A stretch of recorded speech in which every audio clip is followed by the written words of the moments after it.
ಶ್ರೀ ಮಹಾಗಣಪತಿಯೇ ನಮಃ. ಇನ್ನು ಮುಂದೆ ನಾವು ಹೋದಾಗ ಹನುಮತ್ ಸುವರ್ಚಲ ಕಲ್ಯಾಣ ಅಂದ್ಕೂಡಲೇ ನಮಗೆ ಒಂಥರ ಮೈ ಜುಮ್ ಅನ್ನತ್ತೆ ಮತ್ತು ನಮಗೆ ಒಂದು ಅನುಮಾನ ಬರುತ್ತೆ, ಸಂದೇಹ ಸಿಕ್ಕಾಪಟ್ಟೆ ಬಂದ್ಬಿಡುತ್ತೆ. ಆ ಸಂದೇಹದ ಜೊತೆಗೆ ನಮಗೆ ಏನು ಮಾಡೋದು ಗೊತ್ತಾಗ್ತಿಲ್ಲ, ಏನಾದರೂ ಭಕ್ತಿಗೆ ಲೋಪ ಆಗುತ್ತೇನೋ ಅನ್ನೋ ರೀತಿ ಆಗುತ್ತೆ. ಇದು ನಮಗೆ ಏನ್ರಿ ಆ ಸ್ವಾಮಿಗೆ ಕಲ್ಯಾಣ ಅಂದ್ರೆ ಏನ್ರಿ ಹಿಂಗೆ ಹೇಳ್ತಿರಲ್ಲ ಅನಿಸುತ್ತೆ ನಮಗೆ. ಆದರೆ ಇಲ್ಲಿ ಅತ್ಯಂತ ಸೂಕ್ಷ್ಮವಾಗಿ ಆಧ್ಯಾತ್ಮ ಪರವಾಗಿ ನಡೆದಿರತಕ್ಕಂಥ ಒಂದು ಸೂಕ್ಷ್ಮ ಕಥೆಯನ್ನು ನಾವು ಸ್ವಲ್ಪ ತಿಳ್ಕೊಳ್ಳೋಕ್ಕೆ ಪ್ರಯತ್ನ ಪಡೋಣ. ಇದೆಲ್ಲವೂ ಸ್ವಾಮಿ ಚರಿತ್ರೆ, ಇದೆಲ್ಲವೂ ಗುರುಚರಿತ್ರೆ ಇದ್ದ ಹಾಗೆ. ಆಂಜನೇಯನನ್ನು ಗುರುವಾಗಿ ತಗೊಂಡಿದ್ದಾರೆ ಸುಮಾರು ಜನ, ಆಂಜನೇಯನನ್ನು ಬ್ರಹ್ಮನಾಗಿ ತಗೊಂಡಿದ್ದಾರೆ. ಅವನಿಗೆ ವರನೇ ಅಂಥದ್ದಲ್ಲ. ಇನ್ನು ಅಂಥ ಬ್ರಹ್ಮಚಾರಿಗೆ, ಚಿರಂಜೀವಿಗೆ ಕಲ್ಯಾಣ ಎಂಥದಪ್ಪ ಅನಿಸುತ್ತೆ ನಮಗೆ. ಅವನ ರೂಪವನ್ನು ಬೇರೆಯಾಗಿ ಇಟ್ಕೊಳ್ತಾನೆ, ಮುಂದೆ ನೋಡೋಣ ಹೇಗಿದೆ ಅಂತ. ತನ್ನ ತೇಜಸ್ಸಿನಿಂದ ಹುಟ್ಟಿರ್ತಕ್ಕಂಥ ಸುವರ್ಚಲೆಯು ಸೂರ್ಯನಿಗೆ ಒಂದು ಹೊಸ ಸಮಸ್ಯೆ ಆದಳು. ಈ ಸಾಧಾರಣ ಮಕ್ಕಳಲ್ಲ ಅವೆಲ್ಲ, ದೇವತೆಗಳಲ್ಲಿ ಹುಟ್ಟಿರ್ತಕ್ಕಂಥ ಮಕ್ಕಳು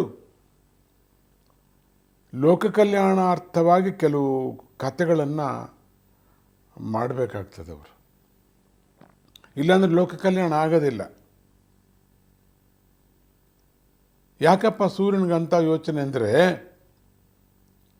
ಅವಳು ಸದಾ ತಪೋದೀಕ್ಷೆಯಲ್ಲೇ ಇರ್ತಾ ಇದ್ದಾಳೆ. ಇದು ಮಾಮೂಲಾಗಿ ಮಾತಾಡತಕ್ಕಂಥದ್ದು ಇಲ್ಲವೇ ಇಲ್ಲ ಅವಳಿಗೆ. ಹುಟ್ಟಿದಾಗಿಂದ ಇವತ್ತಿನವರೆಗೂ ಕಣ್ಣೇ ಬಿಚ್ಚಿಲ್ಲ ಅವಳು. ಅಂದರೆ ತಪಸ್ಸಿನಲ್ಲೇ ನಿರತವಾಗಿದ್ದಾಳೆ, ಮುದ್ದು ಮಗಳು. ಇಂತಹ ಮಗಳಿಗೆ ಮದುವೆ ಮಾಡಿದರೆ ಅವಳೇನು ಸಂಸಾರ ಮಾಡಿಯಾಳು ಯೋಚನೆ ಮಾಡ್ತಾ ಇದ್ದಾನೆ. ಏನು ಮಾಡೋದು ನಾನು, ಯಾವ ದೇವತೆಗೆ ಕೊಟ್ಟು ನಾನು ಮದುವೆ ಮಾಡಲಿ, ಯಾರು ಇವಳನ್ನು ಮಾಡ್ಕೋತಾರೆ? ಒಂದು ವೇಳೆ ಮಾಡಿಕೊಂಡ್ರು ಅವನ ಜೊತೆಯಲ್ಲಿ ಸಂಸಾರ ಮಾಡ್ತಾಳೆಯೇ? ಮಾತನಾಡೋದೇ ಇಲ್ಲ ಇವಳು, ನೋಡೋದು ಇಲ್ಲ.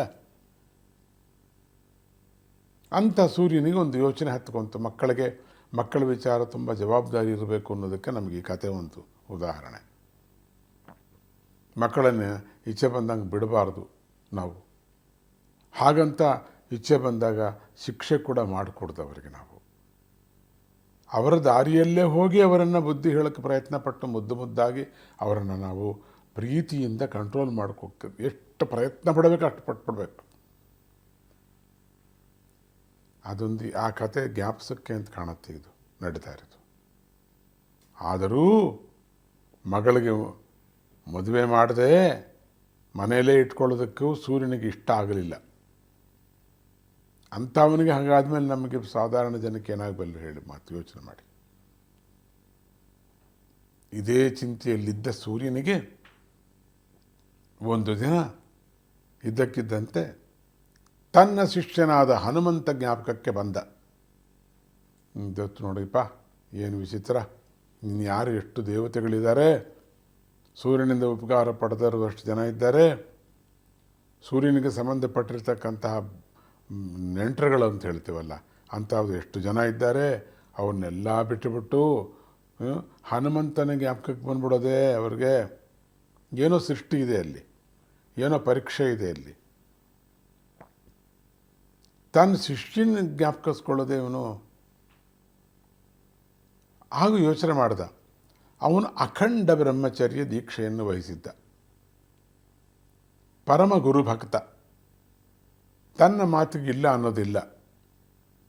ಅಂಥ ಶುದ್ಧವಾದ ಬ್ರಹ್ಮಚಾರಿ ಪ್ರಪಂಚದಲ್ಲಿ ಯಾರೂ ಸಿಕ್ಕಲ್ಲ. ಅವನ ವಿಚಾರದಲ್ಲಿ ಯೋಚನೆ ಮಾಡ್ತಾ ಇದ್ದೀನಿ ನಾನು. ಅವನು ಬ್ರಹ್ಮಚರ್ಯವನ್ನು ಕೆಡಿಸೋಕ್ಕೆ ಅಂತ ಕಾಣುತ್ತೆ ಪಾಪಚೆ, ಅಥವಾ ಪರೀಕ್ಷೆ ಮಾಡೋಕ್ಕೋ. ಆ ಗುರುಗಳು ಪರೀಕ್ಷೆ ಅನ್ನೋದು ಎಂಥದ್ದು ಹೇಳೋಕ್ಕೆ ಸಾಧ್ಯ ಇಲ್ಲ. ಏನು ಉದ್ಧಾರ ಮಾಡೋಕ್ಕೋ ಅವರಿಬ್ಬರಿಗೂ ಕೂಡ ನಾನು ಮದುವೆ ಮಾಡಿಬಿಟ್ರೆ ನನ್ನ ಮಗಳನ್ನು, ಇಬ್ಬರು ಬ್ರಹ್ಮಚರ್ಯ ದೀಕ್ಷೆಯಲ್ಲೇ ಇದ್ದು ತಪಸ್ಸಾಧನೆ ಮುಂದುವರಿಸ್ಕೊಳ್ಬೋದಲ್ಲ. ಅಖಂಡವಾದ ತಪಸ್ಸಂಪನ್ನನೂ ಬ್ರಹ್ಮಚರ್ಯನೂ ತಾನು. ಹಾಗೆ ಇವಳು ಕೂಡ, ಈ ಮಗಳು ಅಂತವಳೆ ಅದಕ್ಕೆ ಇವರಿಬ್ಬರನ್ನೂ ಇಂಥ ಒಂದು ತಪಸ್ಸು ಮುದ್ದೆಗಳನ್ನು ಒಂದೇ ಕಡೆ ಇಟ್ಟುಬಿಟ್ರೆ ಎಷ್ಟು ಚೆನ್ನಾಗಿರುತ್ತೆ, ಲೋಕ ಕಲ್ಯಾಣ ಆಗುತ್ತೆ.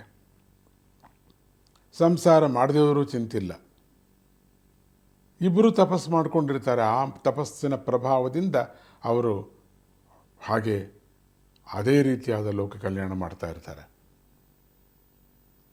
ನನಗೆ ಕನ್ಯಾದಾನದ ಫಲ ಕೂಡ ಸಿಕ್ಕತ್ತೆ ನೋಡಿ ಅಂತ ನಿರ್ಣಯಿಸ್ಬಿಟ್ಟ. ಸೂರ್ಯನಿಗೆ ಎಷ್ಟು ಹೊಳಿತು. ತನ್ನ ಮಗಳ ತಪಸ್ಸನ್ನಾಗಲಿ ಶಿಷ್ಯನ ಒಂದು ತಪಸ್ಸಾಗಲಿ ಭಂಗ ಮಾಡಿದ ಪಾಪ ತನಗೆ ಬರುವುದಿಲ್ಲ ಅಂತ ಯೋಚನೆಯನ್ನು ಮಾಡ್ತಾ ಇದ್ದಾನೆ. ಮುಂದೆ ನೋಡೋಣ ಆ ಯೋಚನೆ ಮುಂದಕ್ಕೆ ಏನಾಗುತ್ತೆ ಅಂತ. ಜೈ ಗುರುದತ್ತ.